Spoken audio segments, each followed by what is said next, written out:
Hello, and welcome to Unsheathed with your hosts, Kyle Gold and Cam Hirosaki. We hope that you enjoy the program. Please stick around afterwards. There'll be cake and blowjobs.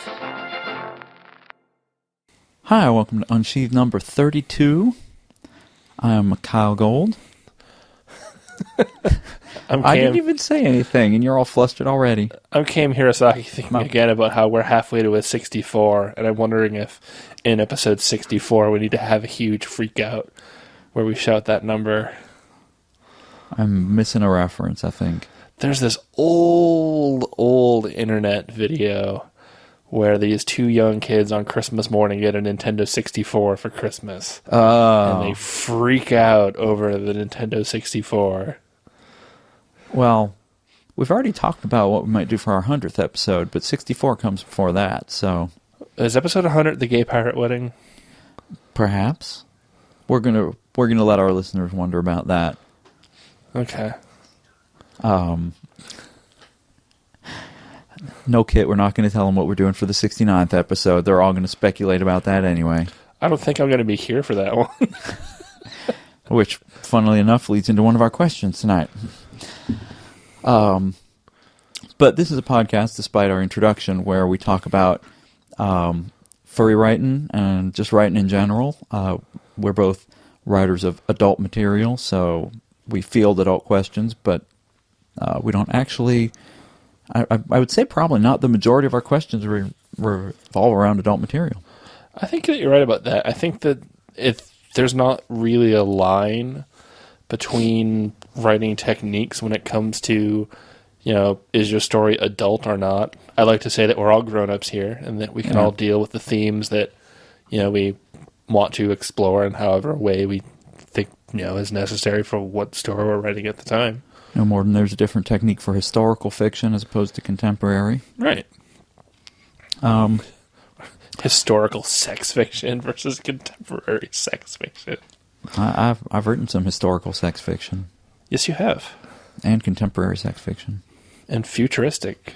And futuristic. Cartoony. And yeah, cartoony. I still get comments on them, Yeah. People are like, when are you going to write more Lunatics fan fiction? I was like, that wasn't me. Oh my god, people remember this show. It wasn't even good when it was on. Yeah, the problem was that the second season was so not good. It wasn't even, like, the first season I was like, hey, these are interesting characters and you could do some cool stuff with them. And then the second season just leached all that out of them. And didn't the second season have the episode, though, where they meet Tech's parents? And they meet Rev's parents. Okay. Rev takes Tech home to meet his parents. Yes, I know, which was, yeah. You would think would be fodder for a story, if nothing else. But I watched that episode, and apart from the one bit where Rev said, if you weren't a coyote and a guy, I'd kiss you. And Tech made some comment in response, which I don't remember what it was, but I think I was laughing too hard.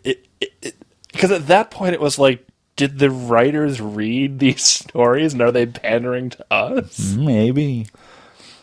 I got impatient. But anyway, not much to report on our status. I keep plugging away. I fully anticipate that by the time this podcast is released, or at least by the time we record the next one, I will have finished a draft of the sequel to Out of Position. And I'm going to keep plugging away too, but I will make no promises as to when I will have finished by. Or even what you're going to have finished. Exactly. You're slippery that way. Exactly. And in other ways. And I think you out-entendred me.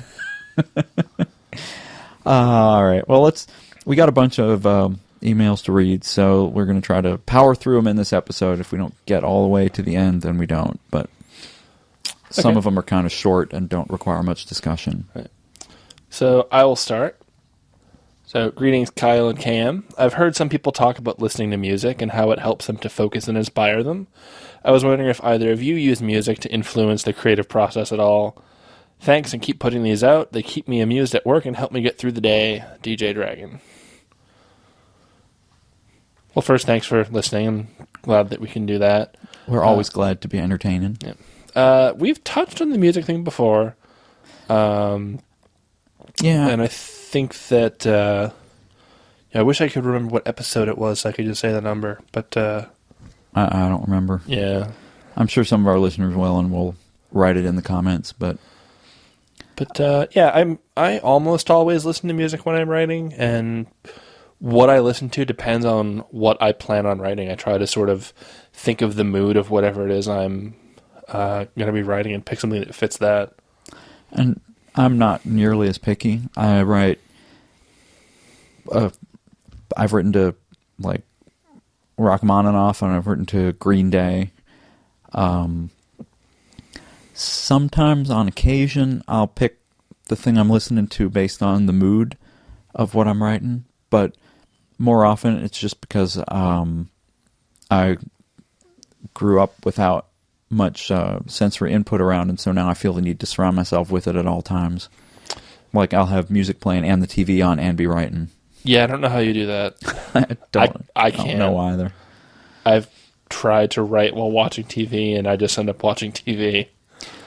Well, the thing is, I write in little bursts, so I'll do some. If I'm not watching TV, I'll play solitaire. So I'll like write a couple paragraphs, and then I'll play solitaire while I'm thinking about what I was writing, or just to give my brain a rest, and then I'll go back to writing. So if the TV's on, then I write, and I glance up at the TV, and then I go back to writing. And if I'm really focused and the words are just coming, then I ignore whatever else is going on. Tina Fey is so darn entertaining. How can you take your eyes off She her? is. Well, I don't put on 30 Rock. I put on like old sitcoms that I've seen a million times already. So there you go. Yep. All right. Next email. Hello, this is Theorian, your resident Black Panther. Now, fair warning, this question is not about writing or anything, but by listening to the whole podcast, I can't help but wonder. Okay, so you all seem like such good friends on the show, so I have to ask, and this is directed toward KM, have you ever walked in on Kyle and Kit fooling around? See, now, the key thing here is that you say that we seem like such good friends, and as a good friend, I would never just barge in through the door to their bedroom without knocking. And as good friends, we would not be fooling around in public areas of our house when we expected company. Yeah. I mean, I will come in through the front door without knocking, but that's because they're usually waiting for me to show up, and they know I'm coming over. However... So, if it were to happen, it would have to happen as part of a kind of practical joke, which I don't think is the kind of joke we would play. No, although it would certainly succeed in flustering me for about like a month. I'd go into like a catatonic state that you couldn't pull me out of. However, as you were going to say. Yes, however, I do have a story about other people walking in on Kyle and Kit fooling around. I actually just posted the text version of it to my FA the other day. And you can hear the story on this podcast as Unsheathed presents number 2. So had you asked, have you ever imagined someone walking in on Kyle and Kit fooling around? The answer would be an emphatic yes. Yes. I was going to say very yes. I'm also amused that he didn't ask what our reaction to that would have been. So we will not respond. Since we weren't asked. That's a blatant leading thing there. Oh, I know. We're going to get that question in the next couple days, which means y'all can expect to hear it around Unsheathed number 40 or something. Yep. We are trying to move through these, and I'm not helping. Hello, Hirosaki-san and Mr. Gold. I'd like to first thank you for all the work you've put into your podcast as of late. It has become a constant source of inspiration for my writing.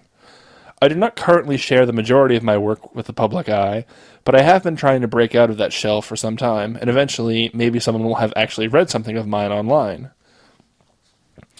Now for the actual question part. I've always had a substantial amount of trouble when it comes to building relationships and the proper time to insert subplot sections into my longer works. While this usually isn't the case for my short stories, my large projects lack significant depth whenever nothing big is happening. That is, on a quiet night after a huge battle, I attempted to elaborate most on the romantic interest between two characters, but failed miserably due to my lack of emotion in the words.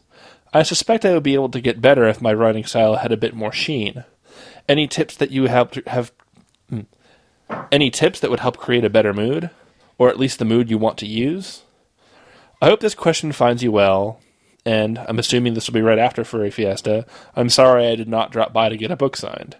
But alas, family issues took priority, although I do hope to introduce myself properly at a future convention. Keep writing, stay funny, and may life treat you right. Odd. Your resident Xbox playing, story writing, voice acting husky. That's quite a talented husky. Yeah. There's a joke in there about training that I'm not going to make because that might be rude.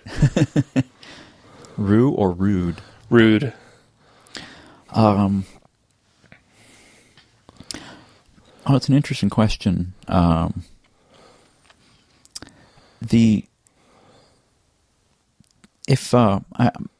inclined to say that if you're having trouble putting emotion into the words, it's because you're not feeling it between the characters. Yeah. And that you need to be kind of more in their heads. Maybe it's as simple as, the night after a battle, they're not really focused on the romance. You're just trying to push it in there. Yeah.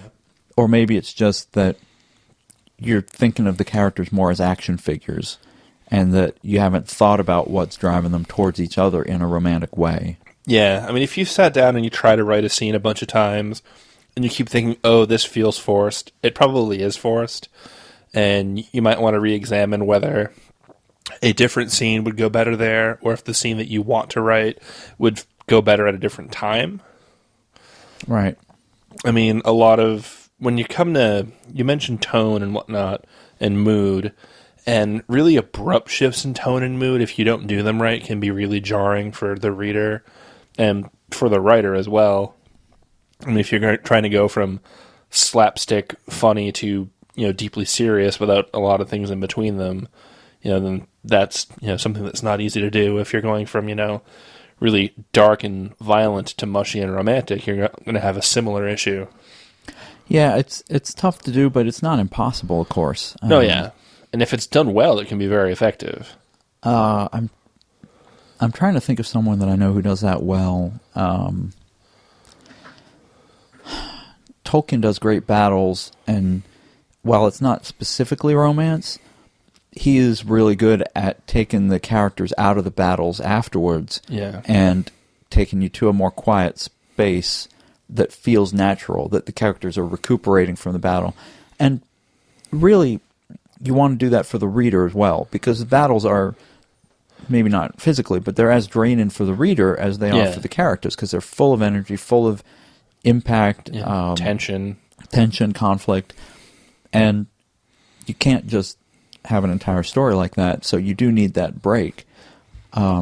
Yeah. So like the thing here when you're talking about, going from battle to a romantic scene, rather than, outright romance, at that point, I think that a good, tack to take it is you can still focus on the serious aspect of the relationship without it necessarily being romantic. For example, you say like after a huge battle, I mean, that's something where, people can reflect on, like their own mortality, the mortality of the people they know. It's like, hey, look, like realize like I might not get another chance to say this. So like I need to do this now, that sort of thing, rather than I'm going to light candles and be all mushy at you. Yeah, that's actually a really good point. I mean, and that puts them right in the mindset, battles are really stressful things. Yeah. So, yeah, there you go. You can have, like, you can create tension about, like, maybe the other person's like, look, I really just kind of need to be away from all this right now and mentally purge myself of all, like, of what's just happened. Like, don't try to have a deep conversation with me right now. Actually, you could have some really interesting interactions based on that. Or maybe you could have, create tension by having the one person walk in on the other person he's interested in fooling around with someone, and that could completely fluster him. With Gandalf? Really? All this time? Go back and read the Very Secret Diaries of the Lord of the Rings, folks. They're awesome. Sam will kill him if he tries anything. Well, hopefully that helps. I'm most curious. You kind of blame it on your writing style, but I'm not sure that the style is the problem. Yeah, I would say I would agree.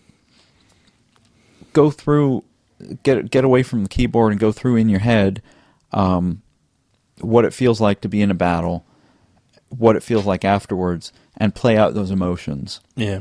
and you can kind of nudge them in one direction or another, but if it's not authentic, it's not going to flow. Yeah. And you also specifically call out that you're doing this for subplots. You can worry less about subplots on your first draft. It's really when you go back to revise and edit that the subplots take most of their shape. Yep. Good point. Moving on. Thanks for your thoughts on my previous question. It helped quite a bit. Plus, just thanks in general for your podcast. It's inspired me to get writing again. And it's entertaining. And sexy. In other news, you just about convinced me to get a Twitter account. This from the vehemently Twitter-opposed Otter. Just so I can use #tailswish. And that's from Skip. Well, we would welcome you on Twitter, Skip. And if you're an otter, you need to do the #rudder swish. Rudder swish, yeah, exactly. And if you're not an otter, you have to do #wag. But #otterwag. Otterwag. Isn't that something someone else does to an otter? Wasn't that a movie like back in the 90s that wasn't particularly good? Maybe. Okay. No, that was Jim Cotta.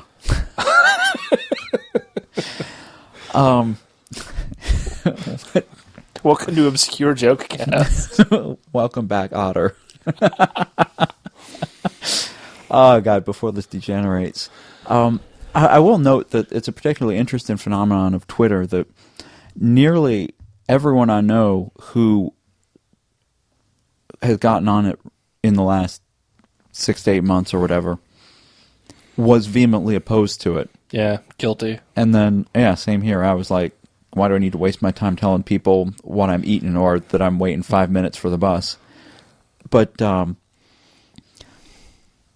I think my favorite example actually was our resident corgi, Zia McCorgy at Furry Fiesta. Oh, God. Said he'd been avoiding Twitter and he didn't want to get on it because it was going to be a waste of his time and everything. And then when he saw everybody sort of twittering around each other and then with people far away, he's like, all right.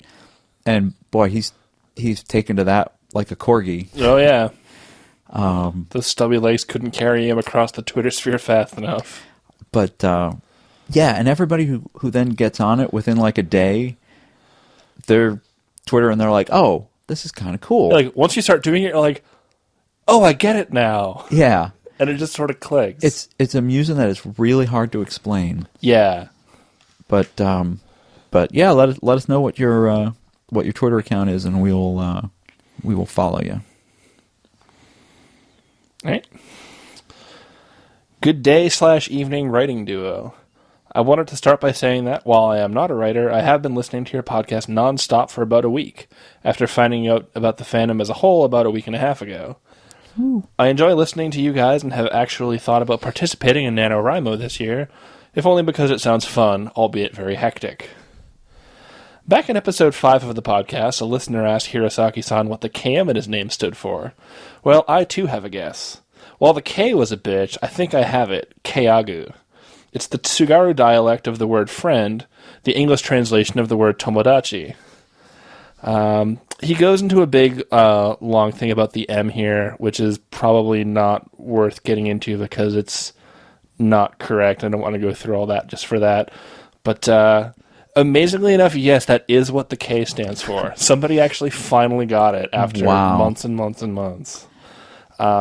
I think I did officially rescind the contest prize on this a while back.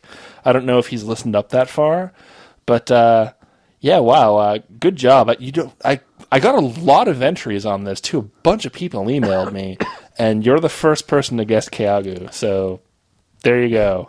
Maybe you can email Hirosaki-san and he'll put a character in one of his stories for you or something. Maybe he has my email address, or he's been in touch with me through SoFurry or something like that. Yeah, he's emailed too. Very cool. I'm glad that we're part of the Introduction to Fandom packet now. Yeah, there we go. Very pleased about that. Yeah.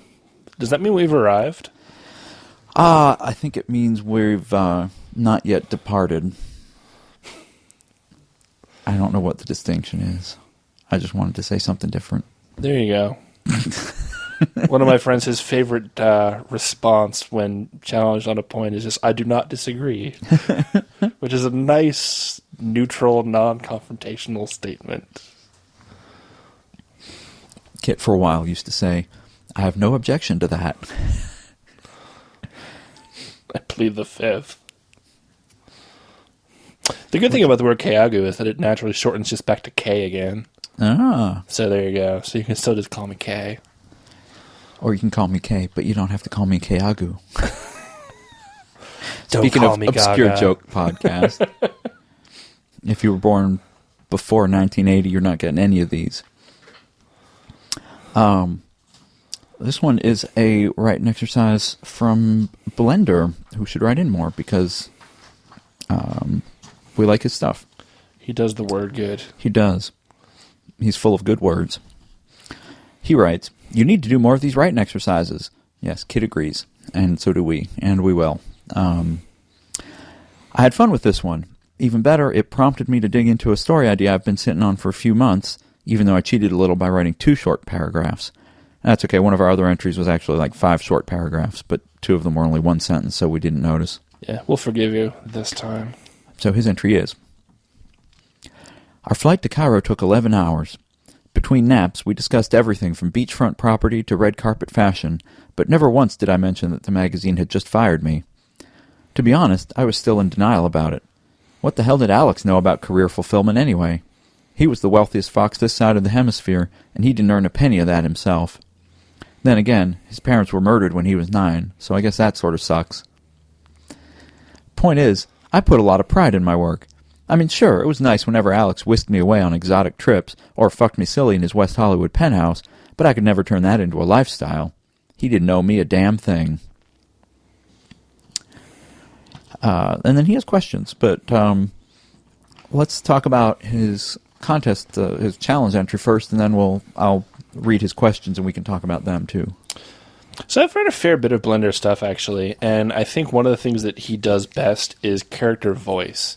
Yeah. He's really, really good at character voice, and that really shows through here.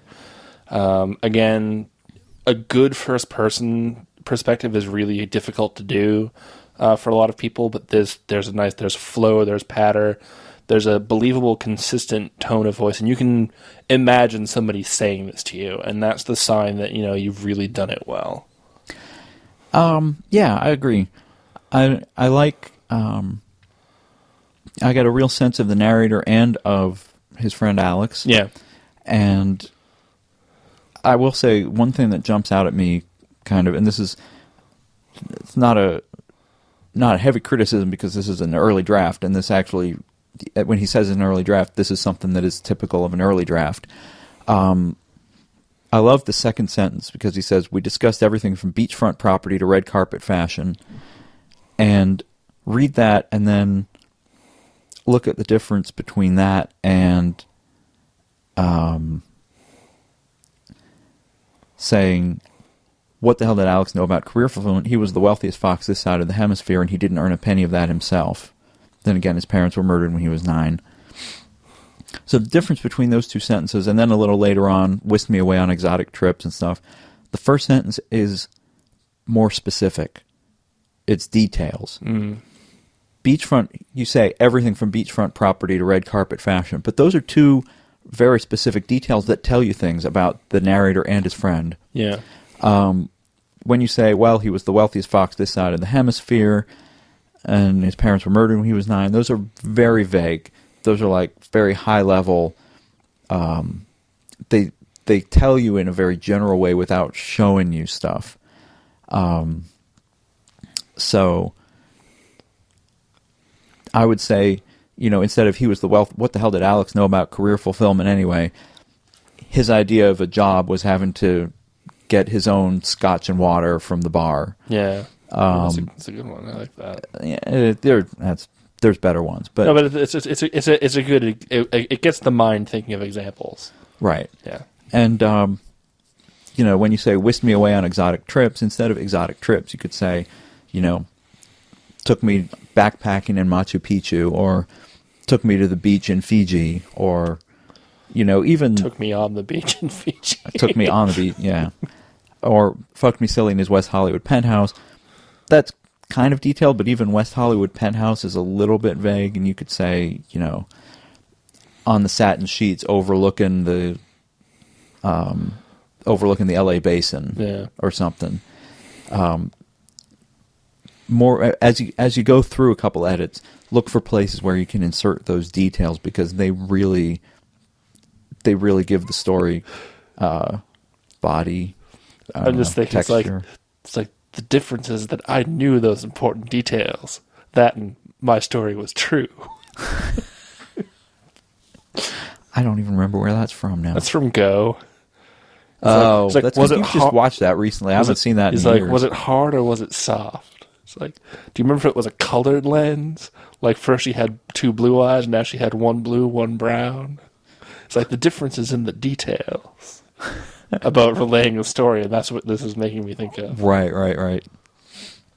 But yeah, I mean, that's the first thing I would look at because, and I'm only bringing that up because the rest of it's really well done. I mean, the sentence structure and everything flows well. It sounds natural. It sounds like good narrative. It's got great voice, as you say, and it tells you a lot about both characters in just 2 paragraphs, which isn't hard, which isn't easy to do. Yeah, we're giving you the more detailed cutting criticism because we know you can handle it.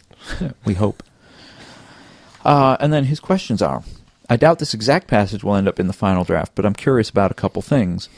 1, is the narrator too aware of his own conflict? Do you think this should be subtler, or does it even matter?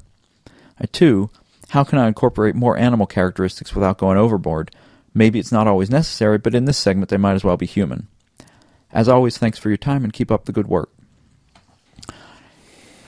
Well, so the animal thing, I'm gonna start at the end and work backwards.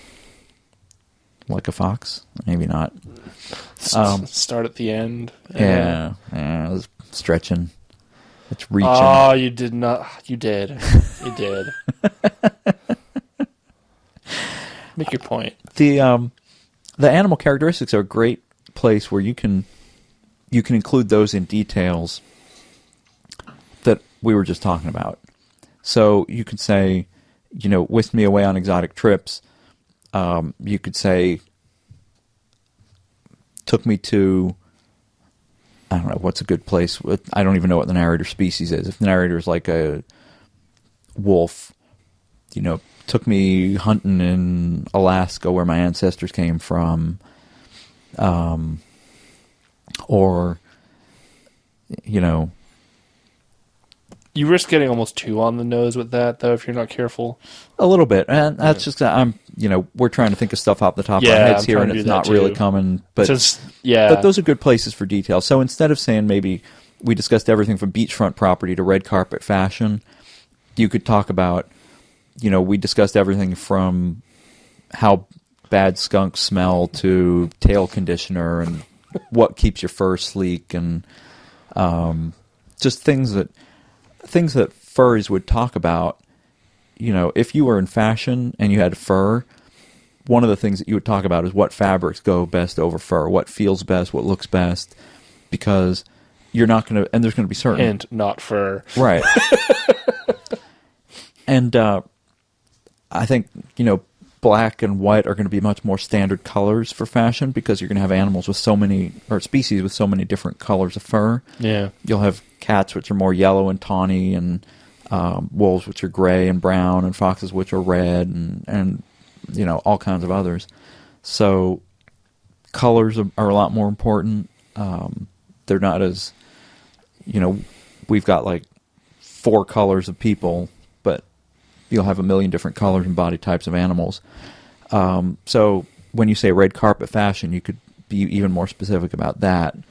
You could talk about, since Alex is super rich, maybe he has access to some kind of great fabric that keeps your fur all laying the same way. That sounds really comfortable, and I don't even have fur. Actually, I had that idea a while ago, and then I was reading a bit that Foosball wrote, where he was talking about pantyhose for furs, which is actually, the fibers are treated so that they don't catch on the fur, and that you can actually smooth down the fur so it keeps it laying the same way and it doesn't poke out between the fibers. Ooh. But, that kind of thing. So it's, again, a place where you'd put in little details. So I think you had something about his first question about being aware of the conflict.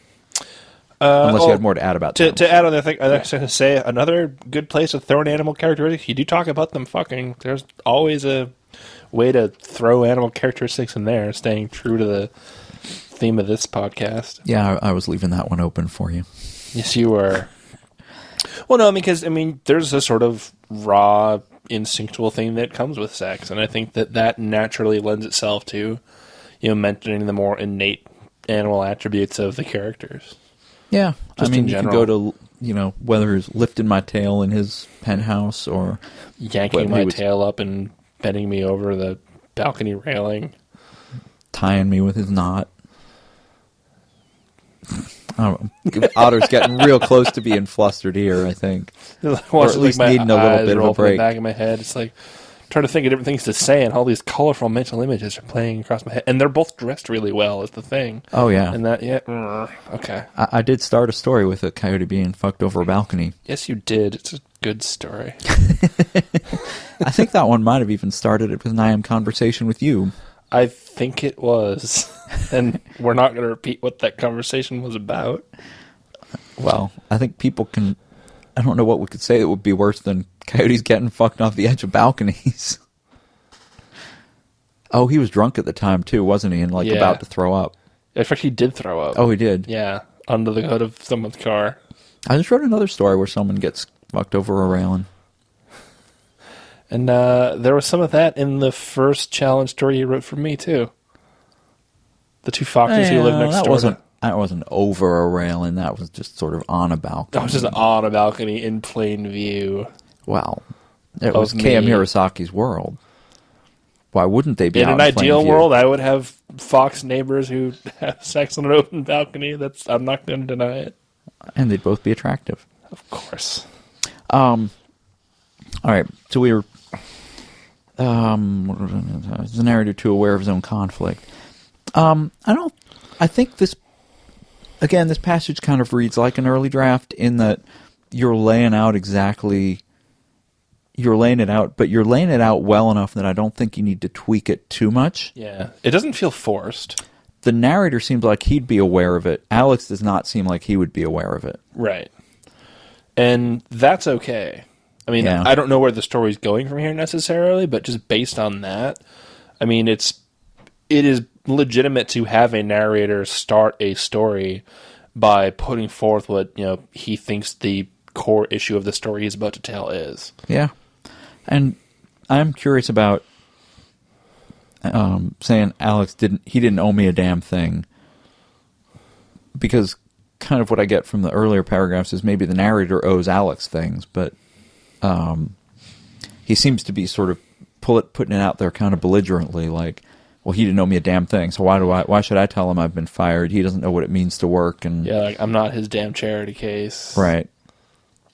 But no, we like the tone, and I think it works really well. No, yeah. Do I think it needs to be subtler? It's already not... It's not too unsubtle, I don't think. No, I think it... as you go through an edit, you'll smooth it out a bit more, but I think, given without any more context, I don't know how much it goes on in the rest of the narrative, but... It is a promising start. If this came into my slush pile, I would keep reading it after the first two paragraphs. Yep, definitely. Which there are some stories where after the first two paragraphs, I already know I'm stopping, so... Why don't we go on? All right. We have another entry here in the paragraph intro. His short ears twitched softly. The hustle and bustle of the street outstretched before him had always seemed like the perfect wake-up call he needed so early. Padding down the street, his dark amethyst eyes gleamed with enthusiasm as they fell upon his destination ahead. Jesse heaved a soft breath as the morning breeze ran through his sleek black fur, and he came to the door of Starbucks. Just as he reached for the door, it opened. He stepped to the side politely as a small white rabbit emerged, coffee cup in paw. Jesse held the door open as the young boy stepped out. Jesse gave a coy smile as their eyes met for a brief second. The rabbit walked on with a small grin on his muzzle. Ruffling the tuft of white hair atop his head, Jesse walked in. I actually need to apologize. I forgot we weren't reading the names on these when we did the previous one, but he wrote a longer email, so I think it's all right. Okay. I didn't read a name on No, this. no, you didn't. And I'm apologizing because I read the name on the previous one. Oh, right. I'd forgotten that we weren't doing that. Yeah, but we addressed so much to him directly anyway. Yeah, that's true. I mean, I think it's all right. So there's a lot of good detail in this one. It's mostly physical detail, and I think what I would suggest in this one is it's not so much an introduction to the character as it is a description. Yeah. The one thing that we do get from it is that the character, he's kind of a flirt. Yeah, and very, go with the flow kind of. Sort of. There's a casual air. Right. I get. But we don't get a conflict really. We get that he's going to Starbucks to get coffee, of course, but we don't get why he needs the coffee right then. Like, it's not, I need coffee before I can function. It's just sort of, I'm going to Starbucks. And he doesn't seem like super duper tired on his way there. Right. I'm all in favor of people going to Starbucks, by the way. But you should see me before my coffee in the morning. I never have. To head off questions from future listeners, future questions from current listeners, or future listeners from current questions. Say something. If anyone who works for Starbucks wants to send us a check for shilling. We could be supported by Starbucks. We will certainly. Yeah, we'll take that. We'll support Starbucks every podcast. But yeah, like you said, there's a lot of physical detail in here. A lot, again, like a sort of, this is stuff that you can always pick out after you've done a first draft. Things like calling out like eye color and whatnot, I tend to not really see as and like until a physical description is relevant to mention, I usually feel that just sort of mentioning it out of the blue, just kind of like can feel a little awkward and a bit sort of like RP-ish. Yeah, it does get that. But it's an interesting balance between this one and the previous one, because this one, the furriness of the characters is front and center. And so, if you want that, that's one way to do it. I would tone it down a little bit from what he's got. I wouldn't necessarily... Yeah. I mean, like, talking about the way that his ears move as he walks down the street and whatnot, maybe like the jaunty kink in his tail, like that sort of thing. Yeah. It's part of the action that's happening and it's relevant to the sort of furriness. That's fine. That's actually a pretty good way to get those points across. And you always want to double team your words when you can.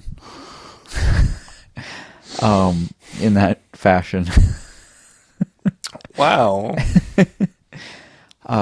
Not just giving a physical description of a body part, but mentioning what is happening with the body part. What, the fur, like reaching up to muss his fur or flicking his ears to catch the sounds of the street is good. It gives you the physical description and the emotional character description at the same time. Right. So, yeah, really, you want to be able to give the physical description at the same time as you're describing the character, so that it doesn't feel like you're pushing one on the reader. Right. I mean, if when I first started on this track, I mentioned relevance to what's being said, and if you, like you said, coupling it with an action or something else that's happening is a way to naturally bring that out without having to, like you said, not to force it on the reader. Right.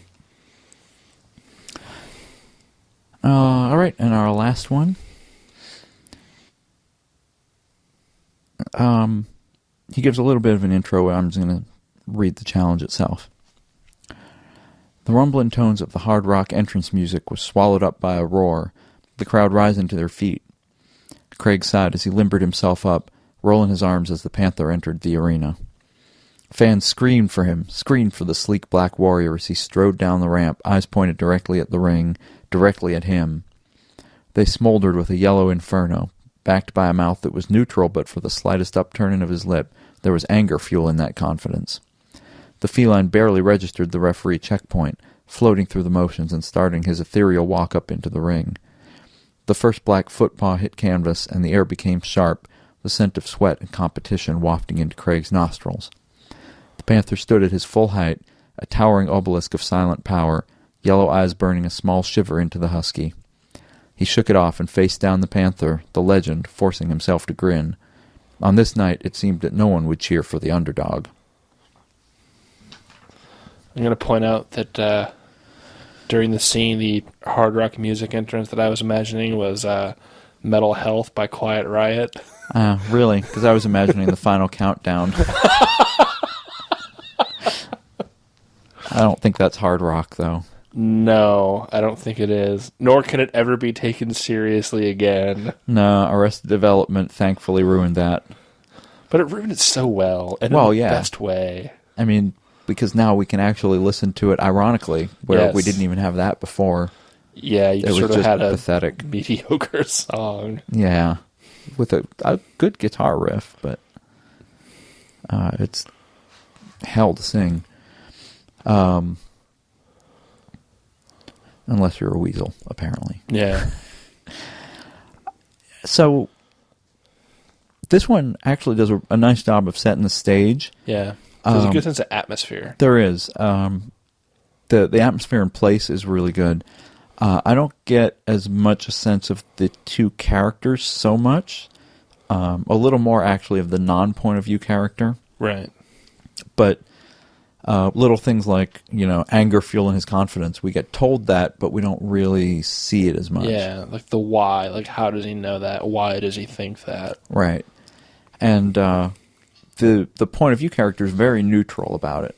He's just kind of resigned, like, well, I gotta fight him. And we don't really get why he's there or what the fight is going to mean to him. Like, is he doing this to win the respect of his boyfriend or girlfriend, or is he doing this for the prize money, or is he doing this because he wants the fame, or maybe he is just resigned to do it.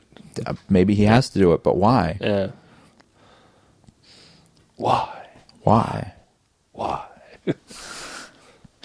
Always asking questions. But yeah, actually, really nice description. Yeah. Maybe I would maybe go with a little less of the physical detail, like maybe just a little less. It seemed a little bit overmuch to me. Yeah, I mean, it's very evocative, and I think that when you get to a certain point, you don't need to go so far. Yeah. But again, this feels kind of like an early draft, and in an early draft, you just want to throw down every thought you've got that's relevant, and then you go through edits and edits and edits, and you trim out the stuff that doesn't work, and then you pare add it down more until things. you have. Yeah, the big trick with writing in general actually is to give it just as much as you need.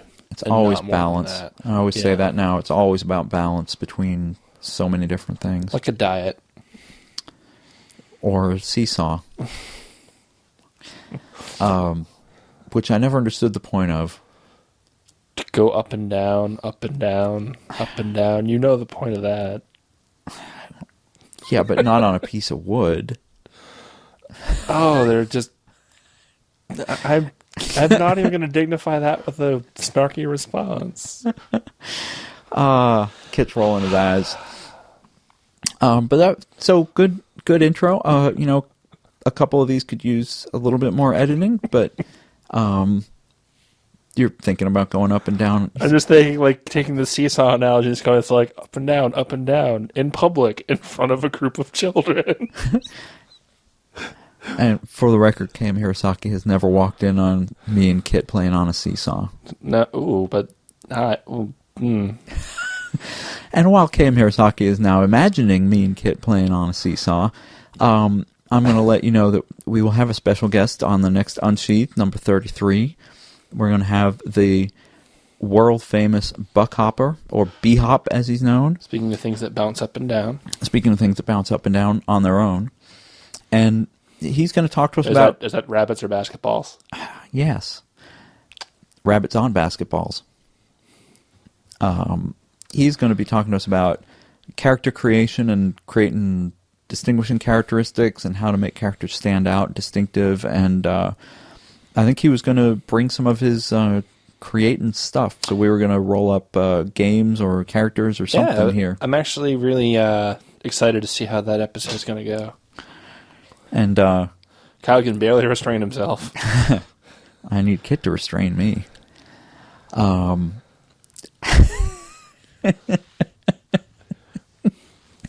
Our little indiscreet bunker is just to be a fly on this wall. I think the temperature's gone up a couple degrees since we started. But it's a good thing you have that fur pleating pantyhose. Yes. Well, I don't have them on now.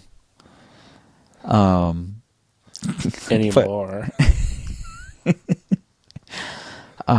So we're gonna get like street names. Ooh, that's kind of cool. Because he's B-Hop number 7, and I think I'm gonna be KG2 because we know who KG1 is. Okay, yeah. If you follow professional basketball, Yeah. you know who KG is. So I can't be KG. I have to be KG2. Yeah. So he says we have to come up with a name for you. Some things are possible.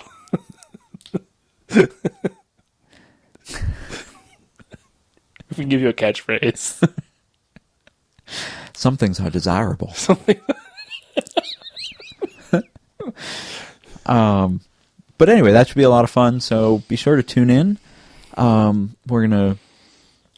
think we're gonna leave it there because we've got cake for after. Yes, we do. Kind of sugary cake. So That was not the sound of my belt hitting the floor.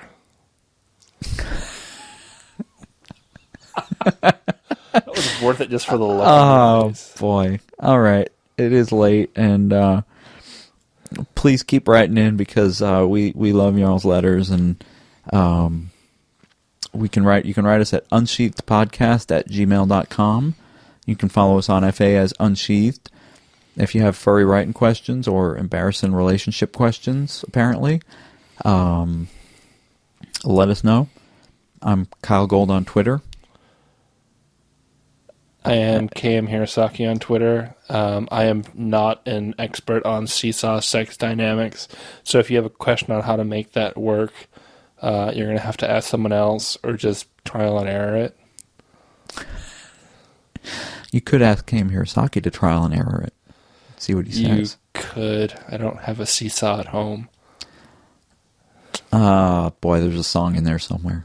All I'm thinking now is Mama's got a squeeze box.